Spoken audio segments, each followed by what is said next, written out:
Grandmama told me I had Indian in my family.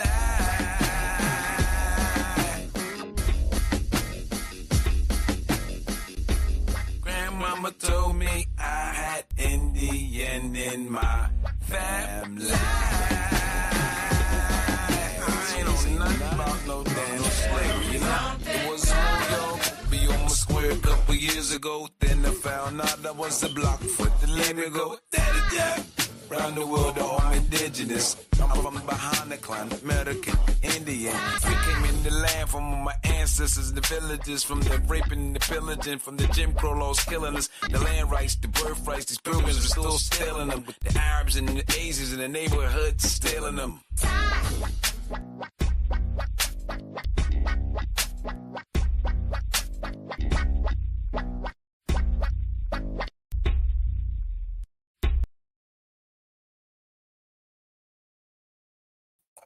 Osio, Halato, Chimachukma, what's happening? Beautiful day in Indian country, family.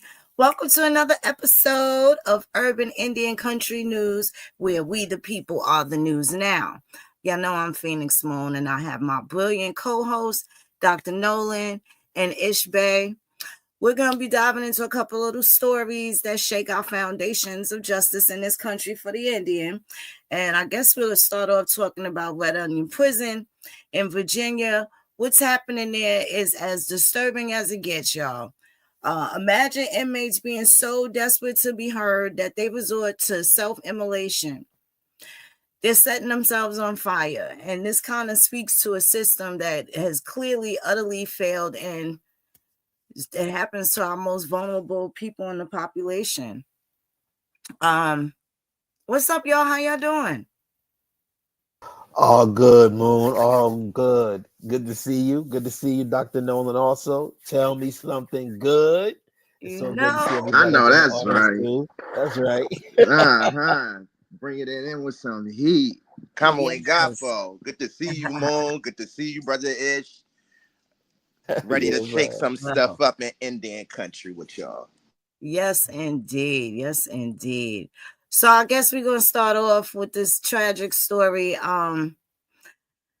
Red Onion Prison. It's a private prison in Virginia. Just to give you a little background of one ridiculously infamous person, the shooter, John Lee Malvo, I believe his name was. What was the DC sniper? Yes, ma'am. Yeah, among the people that were sent to Red Onion, which is a state facility. It's not, and it needs to be investigated federally. Let's just start there. But it is a state facility. Tough conditions.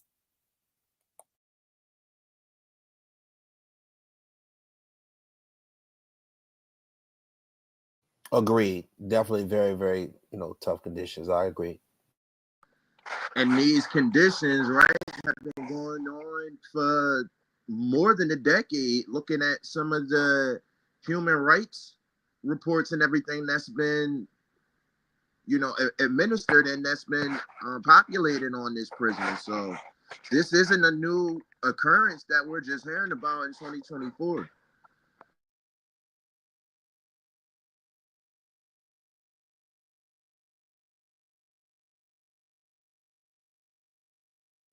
You got that right. You got that right. So let's read here. Red Onion Mountain, maximum security prison in Wise County, Virginia. Very racist, prejudice, remote parts of the state of Virginia. Virginia's Black. Let's start. This article is by Caitlin Schwaneman, and this is from NBC News. Virginia's Black Legislative Caucus is calling on the governor and the State Department of Corrections to initiate an independent investigation into allegations of abuse and poor conditions at a Supermax state prison. At least 6 inmates at Red Onion State Prison in Western Virginia have allegedly burned themselves in protest of what they call abuse and intolerable living conditions. According to Kevin Rashid Johnson, an inmate at Red Onion, who broke the story in October via Prison Radio, a news outlet that focuses on prisoner stories, Johnson said that 2 cellmates set themselves ablaze in September, citing racism and abuses. Johnson added the hard, inhumane conditions at Red Onion were so intolerable that he and others were setting themselves on fire in desperate attempts to be transferred away from the prison. So he says he included himself, that he and others were setting themselves on fire. In desperate attempts to be transferred away from the prison. Johnson recalled that one of the men, Ekong Ishit, said his was not an act of protest, but an act of desperation. Another prisoner alleged that he had not received care for chronic heart diseases. That prisoner, Charles Coleman, suffered repeated physical, verbal, and psychological abuse and denied treatment by Red Onion guards and medical staff, Johnson said. According to Christian Martinez, Governor Glenn Youngkin's press secretary, the men burned themselves using improvised devices that were created by tampering with electrical outlets. They were treated for electrical burns and cleared to return to the facility. So this isn't just hearsay, because you have someone that said, including me and others, that set themselves on fire. I don't know, guys. What do y'all think this says about society? Those locked up go so far unheard that something like this drastic happens. Well, I think we should also be transparent with the audience that's listening or that will listen. We were actually supposed to include this in Urban Indian News the week before last, but just in terms of journalistic integrity, this was just so heinous that we had to tap out a little bit and really just regroup ourselves. At least out speaking for myself, I know I did. And now, now that we kind of have 2020 vision of actually what's going on there, I'm very intrigued and, pushed to have this investigated at minimum to see what's causing these conditions. Yeah, I agree 100%. And yes, we were supposed to bring this to the public about, a week or two ago, and we had to get our spirit right. This is something that hits home, and we had to power through it and get realigned so that we can bring it to the public. And if necessary, we're in connection, and have some relationships with some human rights, qualified personnel, and perhaps we need to bring this specifically to their attention so that they can take these plights and bring it to the attention of the United Nations. These are human rights that are being violated. This is 100%, 1000% unacceptable. These are human beings. And when you have so much despair in your life and nobody listening to your voice, and you're crying out for help to the point to where you would actually do these things to yourself, this is letting you know that it's past code red. So I would say that, we really have to make our inroads and bring this attention, not just to the state, not just to the federal level, but we need to bring this to the attention to the United Nations, because their human rights are being violated. Absolutely. Absolutely. And there hasn't really been a lot of press on it. Even since we started speaking about it a couple of weeks ago. I don't know. We speak to a lot of people in Virginia daily, and from Virginia daily. And it's not something that comes up in the conversation as far as their Black caucus is concerned, in regards to how they're addressing these issues.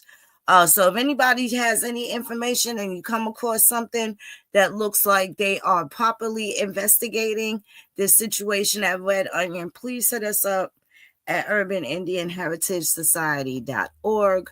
We are definitely interested. And again, there's another conversation to be said about private prisons that remain in this country and who's involved. And what it is that they're neglecting, the human rights abuses and the medical neglect in particular, is the racism, of course. It all needs to be addressed. So hopefully we'll have some deeper conversations. And again, if y'all run across anybody that's really doing something for these people, let us know.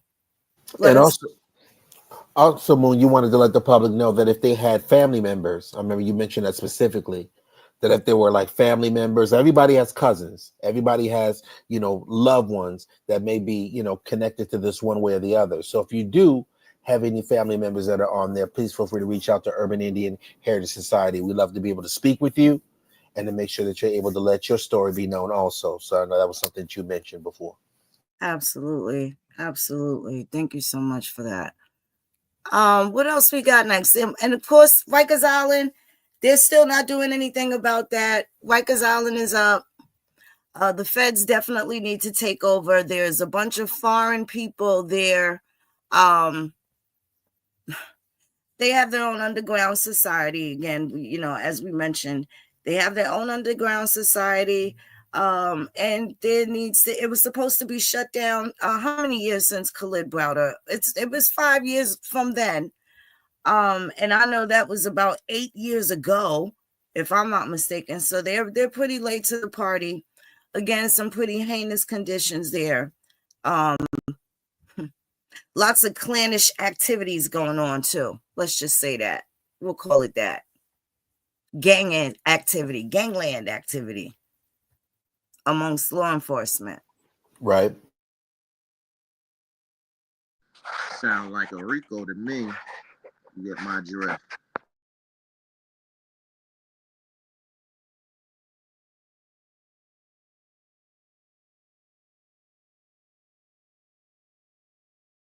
It's a lot of connections to be made just off of all of these states and the amount of forced labor, right? Because that's the connecting thread in all of this, y'all, right? Is the forced labor component, whether we talking about Rikers, whether we talking about Red Onion, whether we talking about your backyard prison, right, in your own state or territory.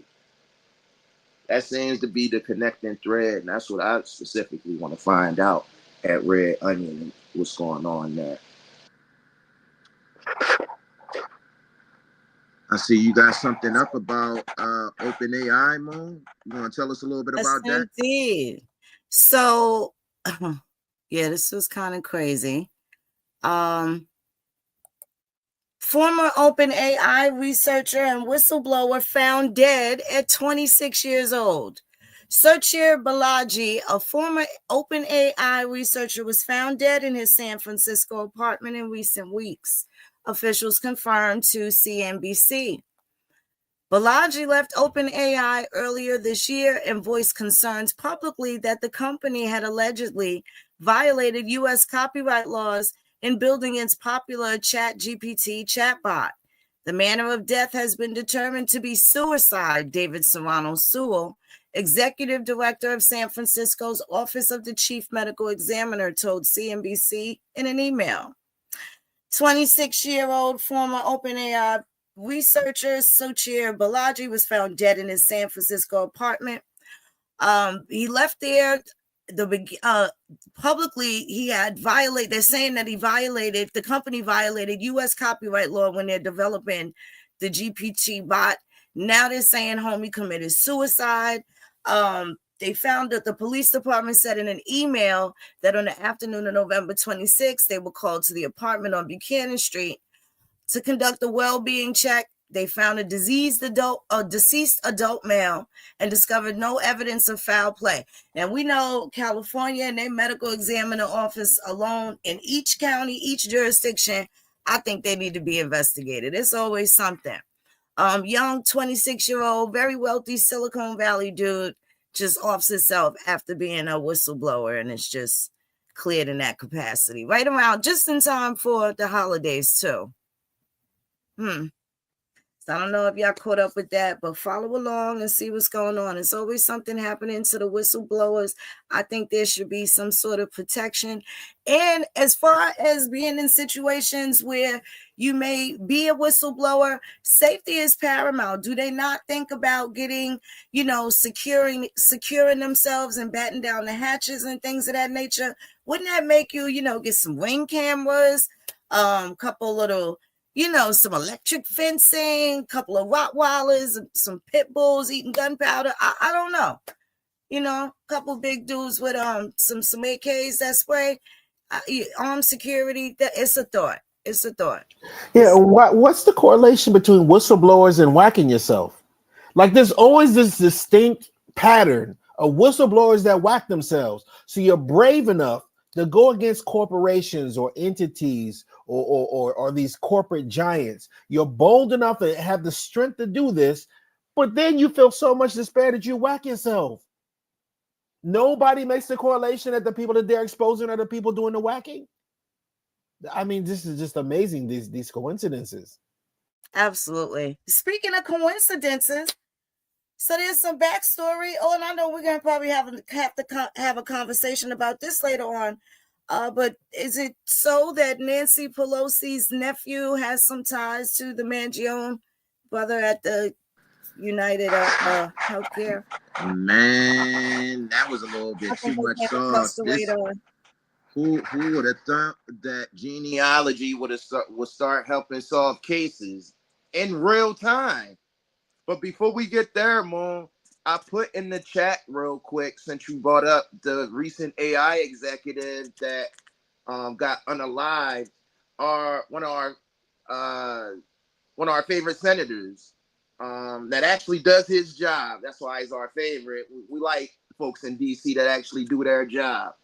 All things considered, not political purists, but hey, Josh Hawley grills an AI executive on their chatbot that edged on divorce and suicide. Oh, Lord. Yes, Senator Hassel. Senator Hawley, you're recognized for your questions. Thank you very much, Mr. Chairman. Thanks to the witnesses for being here, and thanks to the chairman for holding a hearing on this topic.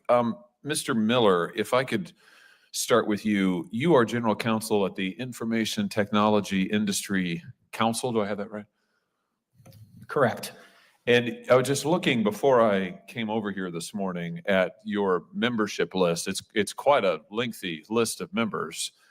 You have, looks like to me, members, your members compose almost all of the major players in the tech industry. I mean, is that fair to say?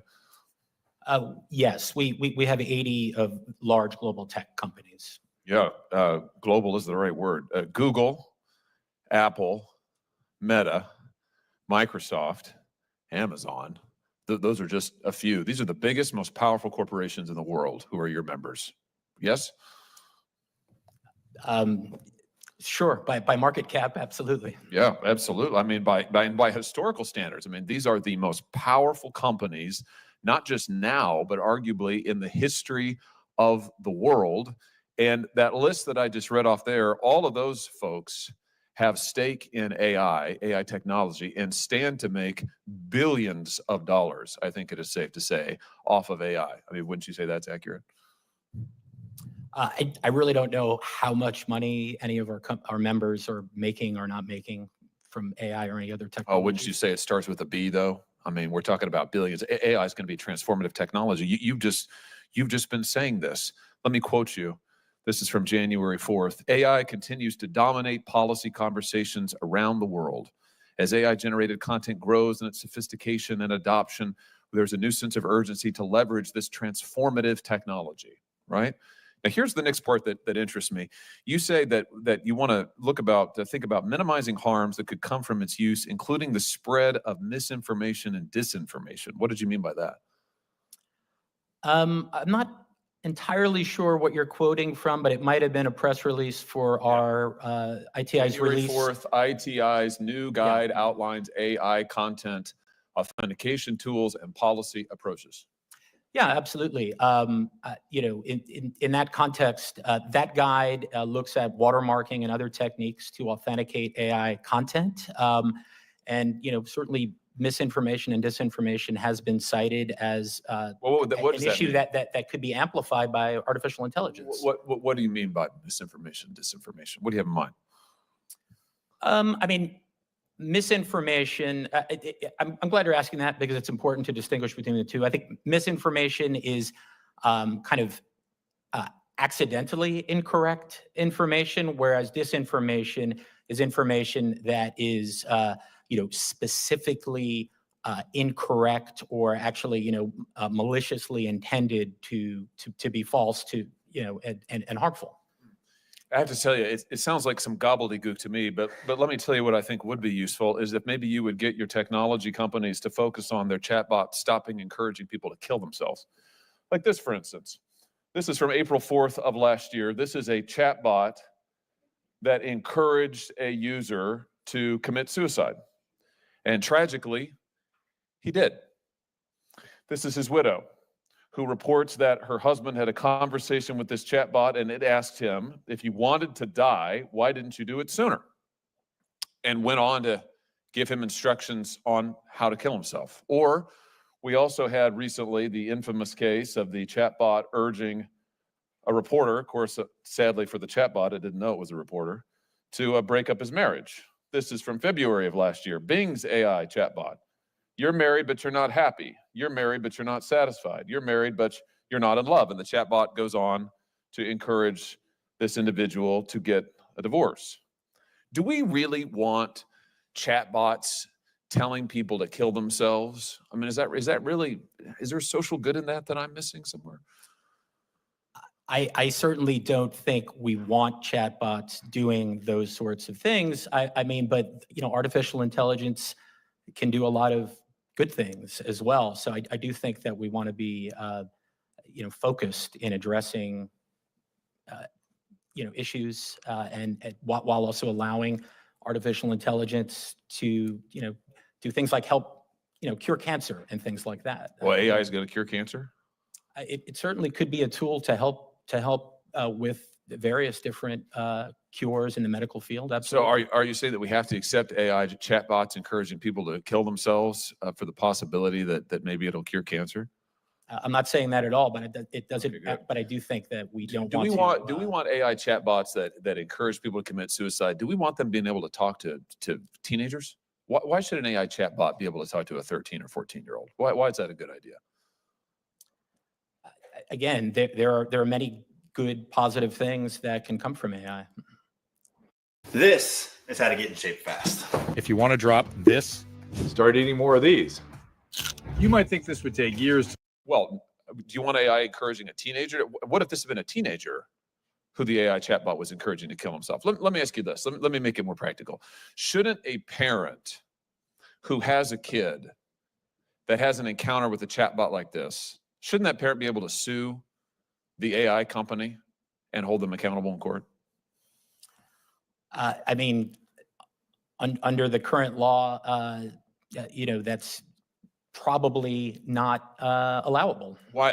Exactly. And why should that be the case? Why should the biggest, most powerful technology companies in the history of the world, why should they be insulated from accountability when their technology is encouraging people to ruin their relationships, break up their marriages, and commit suicide? I think I assume that you're alluding to Section 230. Sure am. Yeah, I mean, Section 230 has a long history of helping to encourage technological development. It's protected by the Supreme Court, including a recent Supreme Court case. Oh yeah, and believe me, I've read your amicus brief in that case. I've got it right here where you argue for the most robust interpretation of Section 230 possibly imaginable. What 230 has absolutely for sure done is help the companies who are your members pad their profits. I mean, it is a massive subsidy of the federal government to your companies. But let's just make this very practical.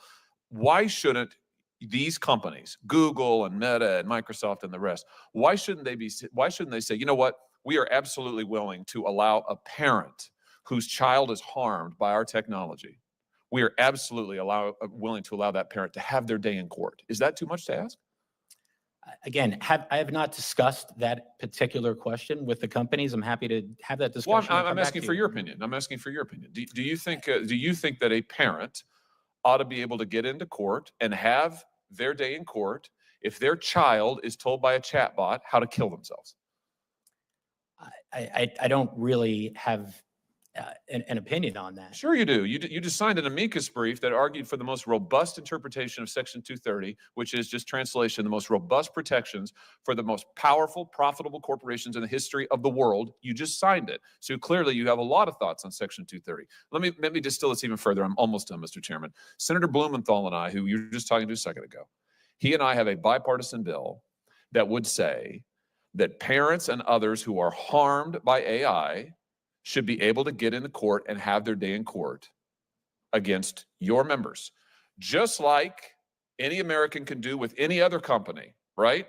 I mean, if Johnson & Johnson sells a drug that poisons people, like it did, by the way, with their baby powder once upon a time, parents can go to court. With your companies, as you just said, they can't. They can't. So would you support our bill? Our bill is a carve-out for people who've been harmed by AI technology to be able to go to court. Would you support that? I haven't had a chance to review the bill. What I would say is that there are also other equities at play in this discussion, including the First Amendment. I mean, companies. Are you telling me this is First Amendment protected? This is First Amendment protected speech? A chatbot saying you should kill yourself? Is that your position? It's not my position, but I don't think the question's been resolved. What do you mean the question's been resolved? All right, Mr. Chairman, I thank you for your time. Mr. Miller, all I can say is that I think your position is just absolutely extraordinary. Thank you, Mr. Chairman. Thank you, Senator Hall. Good, Mr. Zuckerberg. Before my time expires, Mr. Chu. You gotta love Josh Hawley, boy. I box with Josh Hawley all day, any day. He don't shy away from getting right to it. He asks the best questions, the best. Bro gonna always have them finger up in your face kind of questions. Like, nah, he is gonna pull out the CVS receipts. And most times he already knows the answers. Yeah, I think Senator Josh Hawley did a brilliant job as far as explaining the situation. He set it up perfect, laid the groundwork. These are the corporations. These are the multi-billion-dollar, just laid it out brilliantly and applied pressure where necessary. This is not entertainment. These are people's lives, and accountability does have to take place. And that little sniveling smirk on his face as he's trying to weasel his way out of answering the questions just, revealed how unaccountable these people are. But again, I definitely salute the senator for representing the voice of the people and the importance of what needs to be addressed. Absolutely. Yes, indeed. The Lumbee. Let's get to the Lumbee. Got some interesting things going on in Indian country. So, North Carolina Lumbee lawmaker questions. This is the governor-elect Josh Stein's appointment of Cherokee chief. Representative Jarrod Lowery, holding his 21-day-old daughter, Madison, as the Pledge of Allegiance is recited during the opening session of the North Carolina House of Representatives. Now, this is a picture here from January. Now, a Republican state lawmaker, the only Native American in General Assembly, is objecting to Democratic Josh Stein choosing a Cherokee chief for his transition. Now, this is the chief of the Eastern Band of Cherokee in North Carolina. So Jarrod Lowery is Robeson County. You know that Lowery name. You know he's Lumbee. Part of the Lumbee tribe and the only Native American member of the General Assembly released a letter Saturday about his concerns over Stein's appointment of Principal Chief Michell Hicks of the Eastern Band of Cherokee Indians. Hicks chairs Stein's Transition Committee for the North Carolina Department of Administration, a state agency whose leader is part of the governor's cabinet. Lumbee Indians have not received federal recognition yet. Among the North Carolina-based tribes, only the Eastern Band of Cherokee Indians are federally recognized. Republican and Democratic lawmakers have supported dozens of bills over several years to recognize the Lumbee. The News and Observer previously reported Hicks opposes it. Both President Joe Biden and President-elect Donald Trump have supported Lumbee recognition. In his letter to Stein, Lowery criticized Hicks' divisive rhetoric and actions and said a board within the Department of Administration, the Commission of Indian Affairs, has long served as the bridge between state government and tribal communities. Chief Hicks' appointment raises serious concerns about whether this vital institution will remain a space of collaboration for all tribes. Lowery wrote that we are deeply troubled by Hicks's appointment and that it raises questions about the future of the commission and whether its critical role in representing all tribes in the state will remain intact. Lowery went on to say that Hicks' vision marginalizes other tribes in North Carolina and that he wants Stein to clarify what Hicks's influence may be on tribal policy. Stein declined to comment on Lowery's letter. Former Lumbee Tribal Chairman Harvey Godwin Jr. is on Stein's Transition Committee, according to Stein's transition team. Chief Hicks' response. Hicks told the NNO in a statement Monday evening that he's honored to support Stein on his transition team. Stein's vision for the inclusive and forward-thinking administration is one I fully support. This appointment allows me to assist with my extensive experience managing a sovereign government in shaping a leadership team that reflects the needs of all North Carolinians, while also providing an opportunity for Native voices to be part of these important conversations and be actively involved in decisions that will shape our shared future, Hicks said. I've dedicated my career to defending sovereignty, advancing economic development, preserving our cultural identity. Moving forward, I'm committed to building partnerships that strengthen our communities, open new doors of opportunity, and build a stronger, more unified future for all North Carolinians, he said. How you feel about that? First of all, we know that the Eastern Band of Cherokee are super, super, super prejudiced, okay? And I have their genealogist who runs with the likes of like David Cornsilk and those kind of bozos. They the no blood, full bloods, right? No blood at all, no blood quantum at all to begin with. And if they did, they were 1/12,000th back in 1880. We have her at the I think it was what conference was it a couple of Aprils ago that we attended with the Cherokees, and the Eastern Band was there. And we do have screenshots for the receipts as well. I do know that. With Lisa, what's her name? Castelliati or something like that. She has a super Italian name.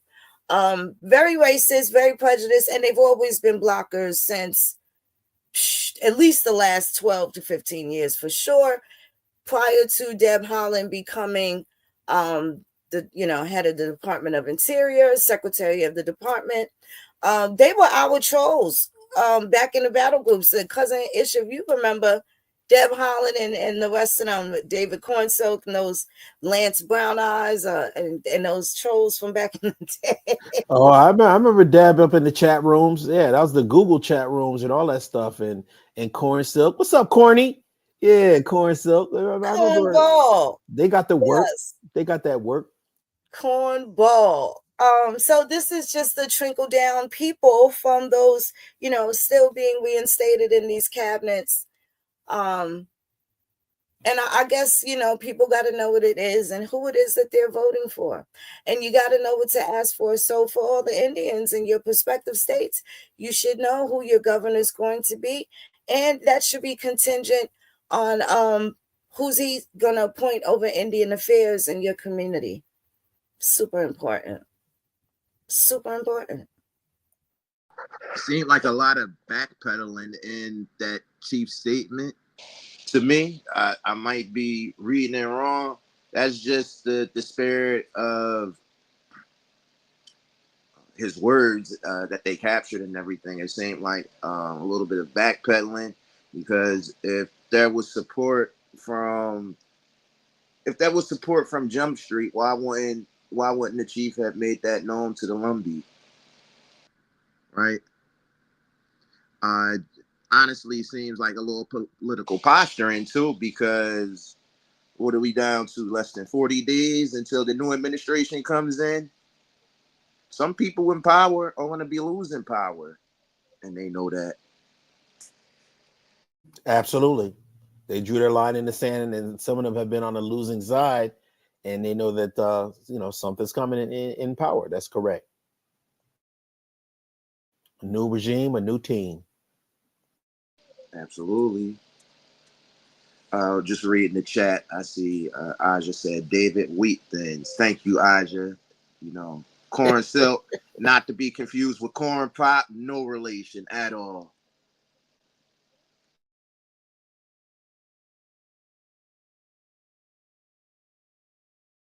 Speaking of, well, we talked about some of those old dogs. We got some even older dogs to talk about. What's happening here in New York this week? Right? We got reparations conversations happening here in New York. This should be interesting. And it's happening tomorrow. And none other than yours truly, Al Sharpton, the Ratatouille no good card carrying Cherokee. How y'all feel about that? And did y'all hear about it? Oh, I definitely did. Yeah, heard about that.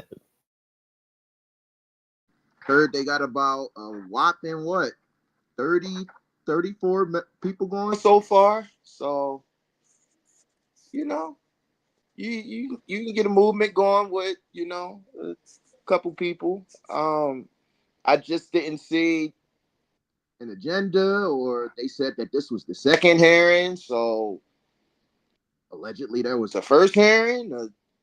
I just have so many questions.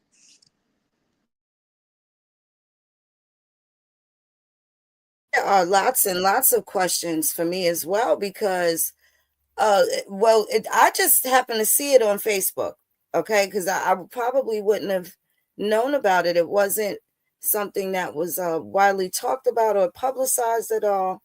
I just know that it's happening. And from the looks of it, it doesn't look like many people will be attending. So if you don't know and you're interested and you're in the New York area, they got a reparations meeting going down, and Al Sharpton gonna be there. National Action Network, and it was a couple of other agencies as well. None of them that actually do anything for colored folks. But nonetheless, the gatekeepers will be there. I think the Urban League as well. When y'all get a chance, just peruse yourselves. Don't just listen to the news. Do your own research. Look at who they have on their board. Find out who the cast and characters are. I would implore y'all, if you are interested being a contractor, they have contractor opportunities on there. Call that number. See if they answer. See if you just get a voicemail. Right? I would like to set up a proposal for us to have our own actual virtual town hall meeting, perhaps on X.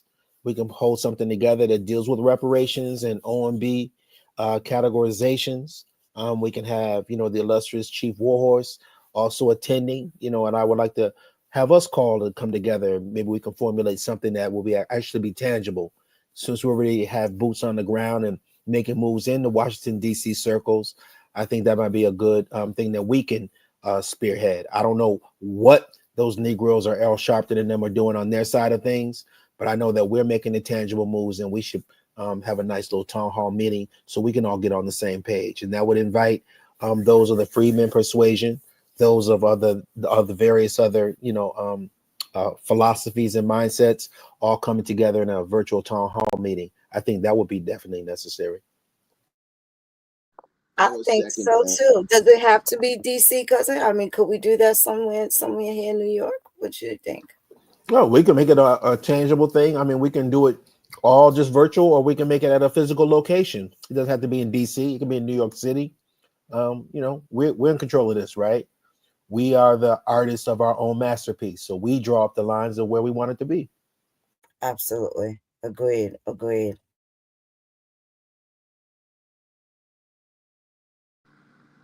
We're the news now. We can do things like that. I'm with it. Absolutely, and I did post up an article on the back chat for Cousin Moon to read if availability after the topics. Let's get it up there now. Hold on 1 second. Okay. Let's get it up. And thank y'all so much for the thumbs up. The thumbs up on the video. Thank y'all. Y'all doing great. Also, those attending on video via X. Thank y'all for y'all support. And also, please continue to support the petition that we have going on as we bring y'all up to speed with some things that's going on in Indian country. Why do we say Indian country? Well, you'll be able to see this by looking at this article here. Moon, whenever you're ready, if you can read that for us. Absolutely. Hold on. Here we go. Black and Latino families displaced from Palm Springs neighborhood reached $27 million tentative settlement. Sacramento, California. Black and Latino families who were pushed out of Palm Springs neighborhoods in the 1960s reached a $27 million tentative settlement agreement with the city that will largely go toward increasing housing access. The deal was announced Wednesday, and the city council will vote on it Thursday. The history of displacement that took place there had been largely forgotten until recent years, said Ariva Martin, a lawyer representing more than 300 former residents and hundreds of descendants. The fact that we got this over the finish line is remarkable, given the headwinds that we face, Martin said. The deal is much smaller than the $2.3 billion the families previously sought as restitution for their displacement. It includes $5.9 million in compensation for former residents and descendants, $10 million for first-time home buyer assistance program, $10 million for a community land trust, and the creation of a monument to commemorate the history of the neighborhood known as Section 14. It has not been determined how much each family or individual would receive in direct compensation, Martin said. Money for housing assistance would go toward low-income Palm Springs residents, with priority given to former Section 14 residents and descendants. The City Council is deeply gratified that the former residents of Section 14 have agreed to accept what we believe is fair and just settlement offer, Mayor Jeffrey Bernstein said in a statement. The City Council voted in 2021 to issue a formal apology to former residents for the city's role in displacing them in the 1960s from the neighborhood that many Black and Mexican American families called home. The tentative deal comes as reparations efforts at the state level have yielded mixed results. Democratic Governor Gavin Newsom, I was going to call him Nuisance, signed into law in September to formally apologize for the state's legacy of racism and discrimination against Black residents. But state lawmakers blocked a bill that would have created an agency to administer reparations programs, and Newsom vetoed a proposal that would have helped Black families reclaim property that was seized unjustly by the government through eminent domain. Section 14 was a square-mile neighborhood on Native American reservation that many Black and Mexican families once called home. Families recalled houses being burned and torn down in the area before residents were told to vacate their homes. They filed a tort claim with the city in 2022 that argued the tragedy was akin to the violence that decimated a vibrant community known as Black Wall Street more than a century ago in Tulsa, Oklahoma, leaving as many as 300 people dead. There were no reported deaths in connection with the displacement of families from Section 14. Pearl Devers, a Palmdale resident who lived in Section 14 with her family until age 12, said the agreement was a long overdue acknowledgement of how families' lives were forever changed by the displacement. While no amount of money can fully restore what we lost, this agreement helps pave the way for us to finally move forward, she said in a statement. Austin is a core member for the Associated Press report on America's State House News Initiative. So that's who this was brought to you by. Thank you so much, Phoenix Moon. So yes, as you can see, this were on an Indian reservation. Yes. And they were Black and Mexican people. Absolutely. These Black and Mexican families, homes were burned and they were run off the land so that then big houses can come in and multi-million-dollar residences can be established. And it was done illegally, unethically, and reparations are being paid.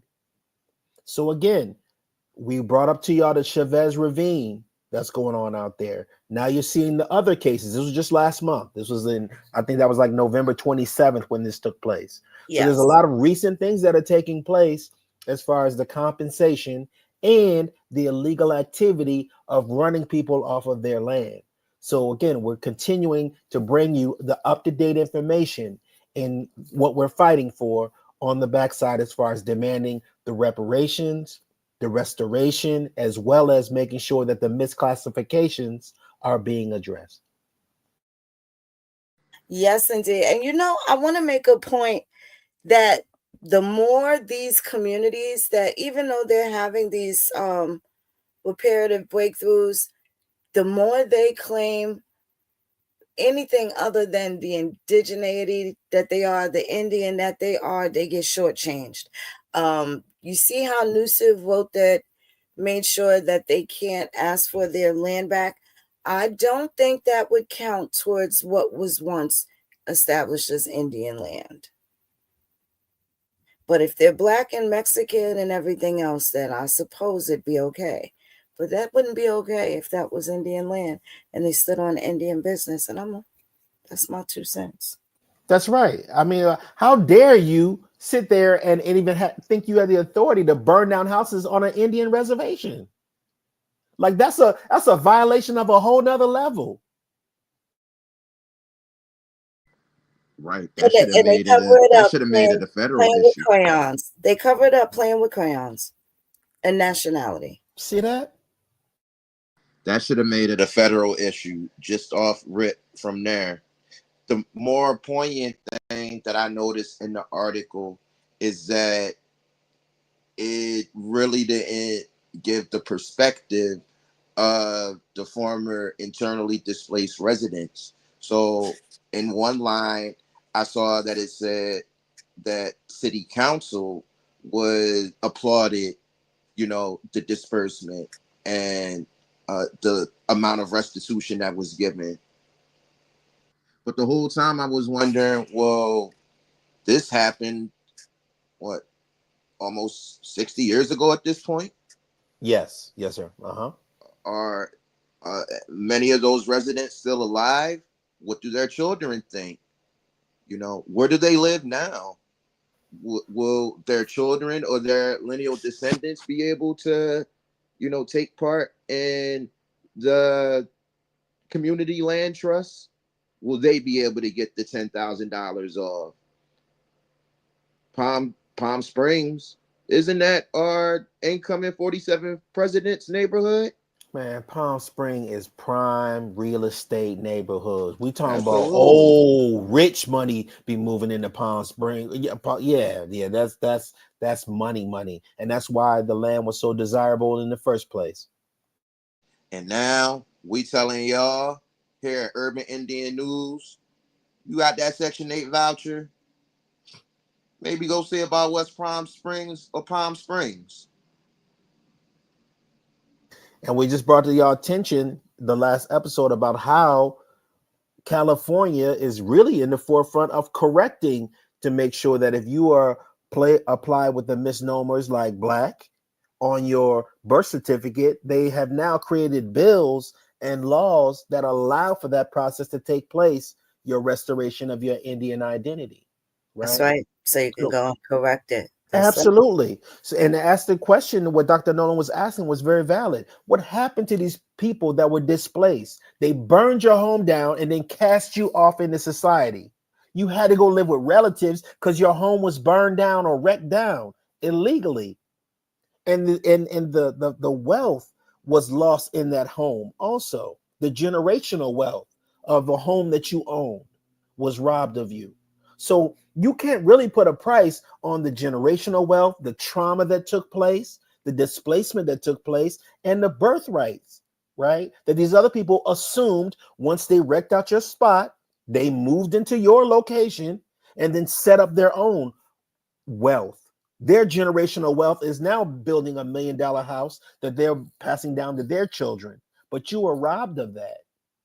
So yes, that little amount that they did quote unquote win, it's chump change in what's really owed. However, the just compensation can be, well, you disrupted this Indian reservation here, you will reestablish an Indian reservation over here. And we want to be living in our sovereignty and peace, because that's what we were doing when you came and messed with us. And I'm using mess with just to be polite and politically correct. Y'all was messing with us. That's right. Since we on this reparations trail, let's talk about the senorita from Alaska. Descendant of the last native leader of Alaska Island demands Japanese reparations for 1942 invasion. Y'all lucky I ain't got no sound effects. Nani?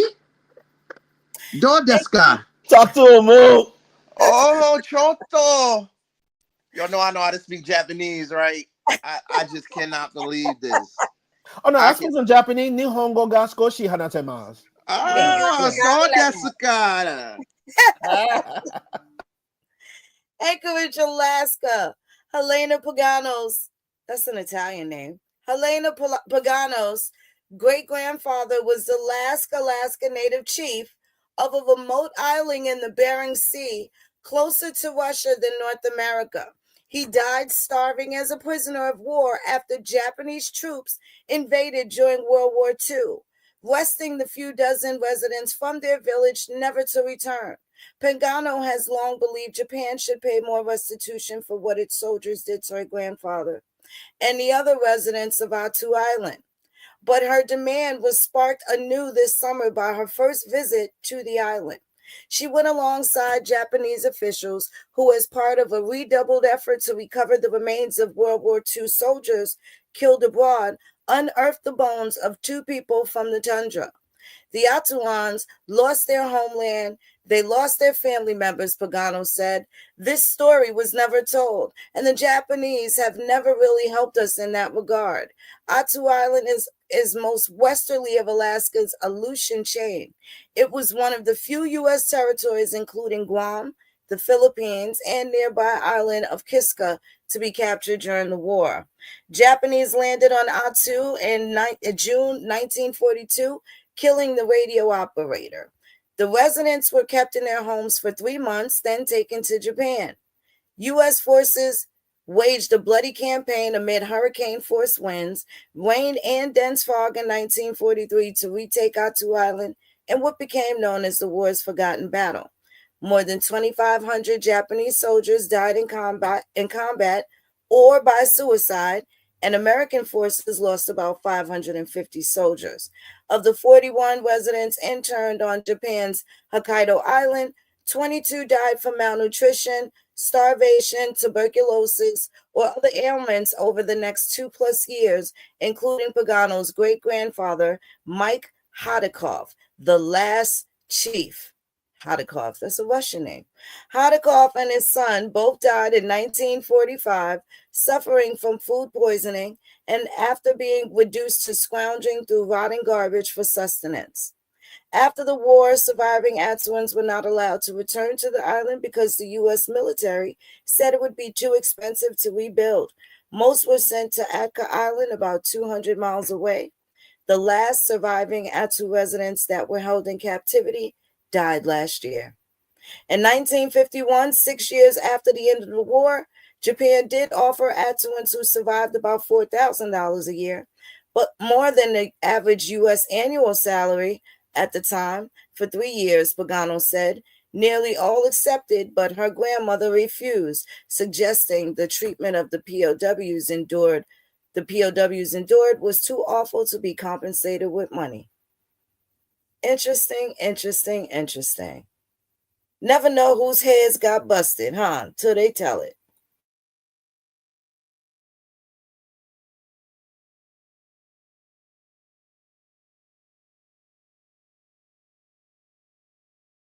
So that puts a different spin on a different type of reparations. So I know initially people thought that those Japanese reparations would come in the form of the people being in the concentration camp, right? So I like how they worded the actual article, especially talking about Alaskans.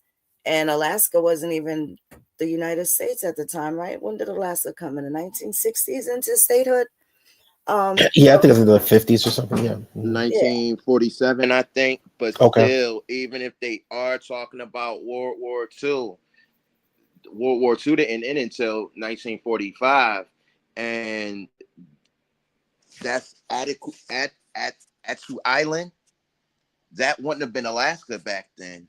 Absolutely. And that if you do a Google map search real quick, if we want to do one with the class and everything, you know, that is extremely close to the Russian chain of islands, as well as not too far from the Japanese islands.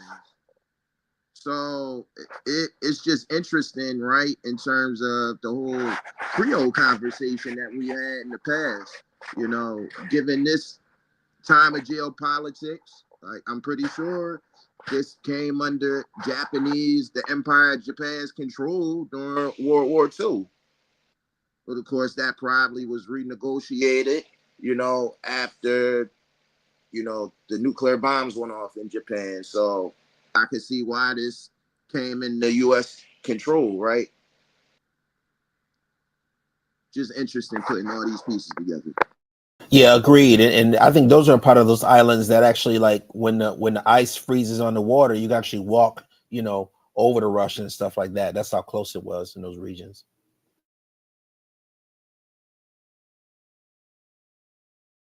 And now that makes sense why so much interchange was happening and everything.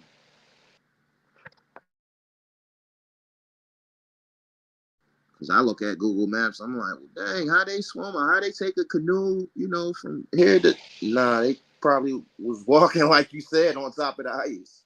Yeah. When the ice goes on there, you can actually literally just walk right over there.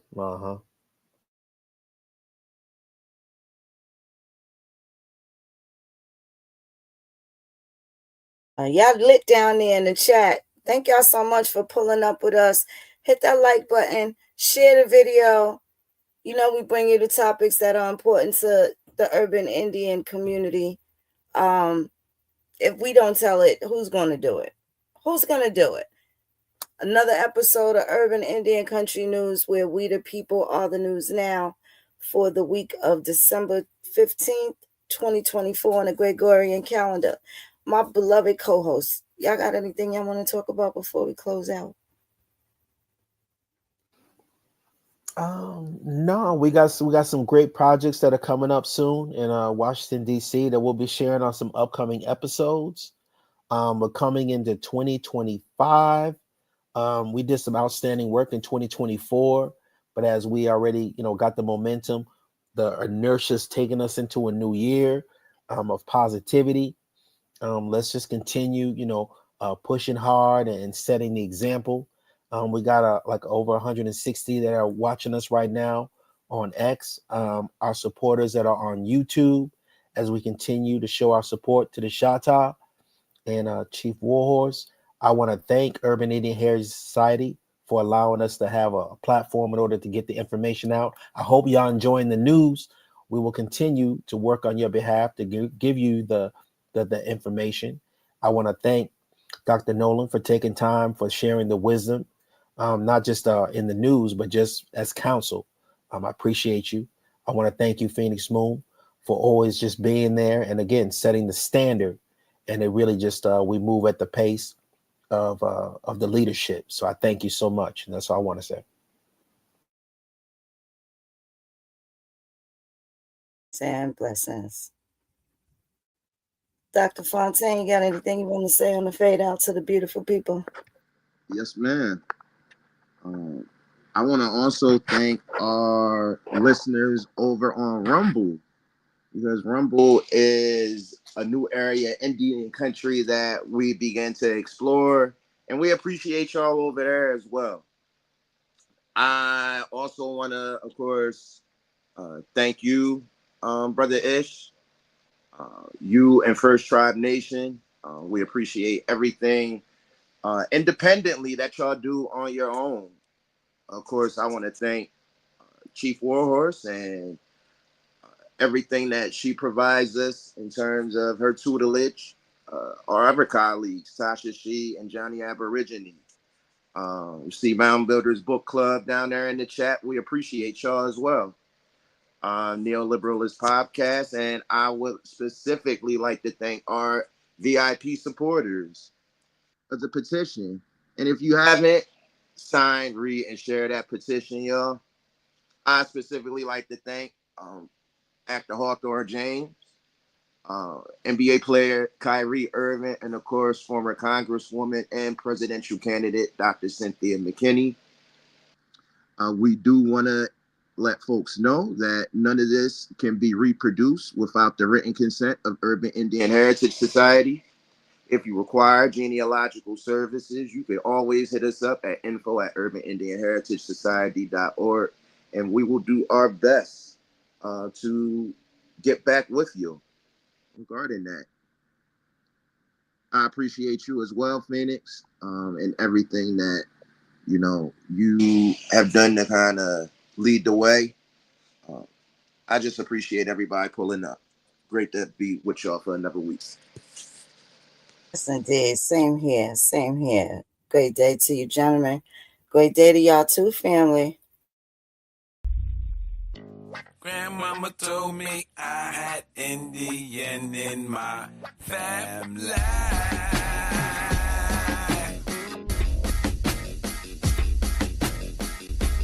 Grandmama told me I had Indian in my family. I ain't know nothing about no damn slavery, you know? Something